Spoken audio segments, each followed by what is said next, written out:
The documentary film entitled Baklas is about a group of women who buys e-waste from people and destroying them to get some parts of it as a living. They will get the metal, copper, and other wirings to be bought to a junk shop. Then the appliances that have toxic chemicals in them are given to a facility in Laguna. The group consists of mothers and they do this to earn money. In this film, it shows how e-waste disposal is done in one of the areas in Manila, the barangay of Longos, and how it became an eco-waste collation project.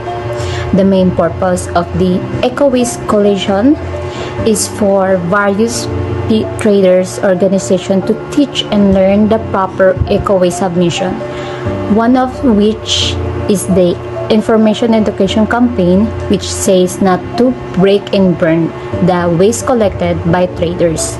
At the facility in Laguna, they recycle the waste they receive at their plant. They cook what needs to be cooked to get the main product, which is the copper, which is sent abroad where it will be reprocessed in another process. At the end of this documentary film, it strikes me that we need our skills, knowledge, and machinery in disposing of waste because of the dangers it brings to our health.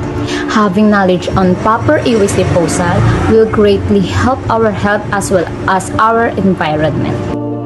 People of the world are continuously consuming products that are often irrelevant to basic utilization, and with constant consumption of electronic devices that further leads to discarded electrical or electronic waste.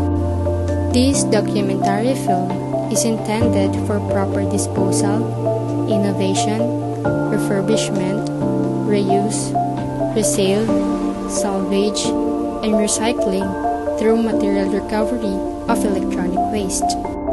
Its purpose is to educate the citizens of this country to help our environment from the depletion of natural resources and reduce the pollution that's currently happening on the earth that we're living on.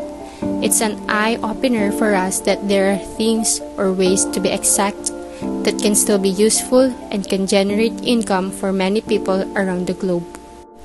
I felt so much enthusiasm and eagerness knowing that the United Nations Industrial Development Organization, or UNIDO, helps to promote and accelerate sustainable industrial development in developing countries and economies in transition. I hope that the project of UNIDO will continue to strive and be implemented all over the globe, because if it is, then we're one step away from restoring what was lost to our environment. Barangay Longas in Malabon is well known for disassembling broken or damaged equipment gathered from residences as far out as Caloocan and Navotas. For decades, residents in this area have been recovering pieces and selling them for a profit. When a group from France discovered their lack of correct processes and safety precautions in managing what is known as electronic garbage, they assembled the inhabitants to be able to instruct them in its proper disposal.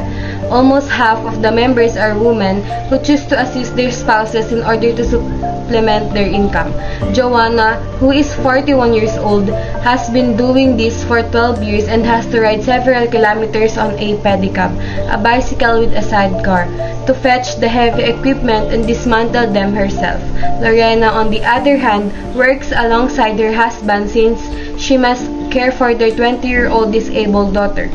Early last year, a much-needed helping hand arrived when a recycling business in Laguna offered to acquire the TV sets owing to their dangerous contents. Because of the incomprehensible dangers to health and the environment posed by e-waste, the Longos organization became increasingly accountable for its correct disposal. We could learn enormous values from the documentary film as it tackles the values of women's empowerment, poverty, and environmental issues all in one film.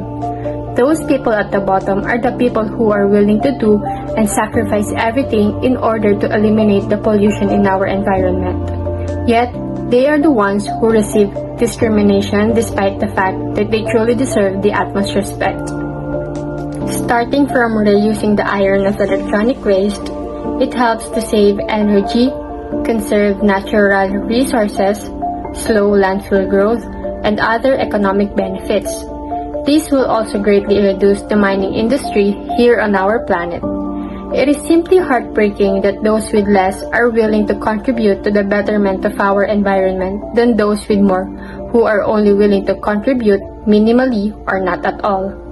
I really do hope people are more aware of what is really happening in our environment, because if we are just going to be ignorant about it, then I conclude that we don't deserve the earth we're living in. Furthermore, it's really fulfilling that in this documentary, women were able to break the stigma that is a kit for women, such as limiting their marital prospects, constraining their participation in community, household, and family roles, and especially diminishing their quality and sense of life. Finally, poverty in the documentary film entails a lack of income regardless of how hard they work throughout the day and literally pour out all of their blood and sweat. There are times when they experience hunger, especially when it's a dull or unsaleable season. Malnutrition, limited access to education, and other basic services. Social discrimination and exclusion are inevitable in the lives of people in the impoverished sector. It's really a difficult situation for them to experience such dehumanizing actions from society. Nonetheless, they have all the reason to be cruel and unfair because of what society gives them, and yet they chose goodness despite everything. They look forward to more productive resources to ensure sustainable livelihoods through scavenging, and it's a thing we should be proud of due to the fact that they earn money in a good, sustainable, and environmentally friendly way of living.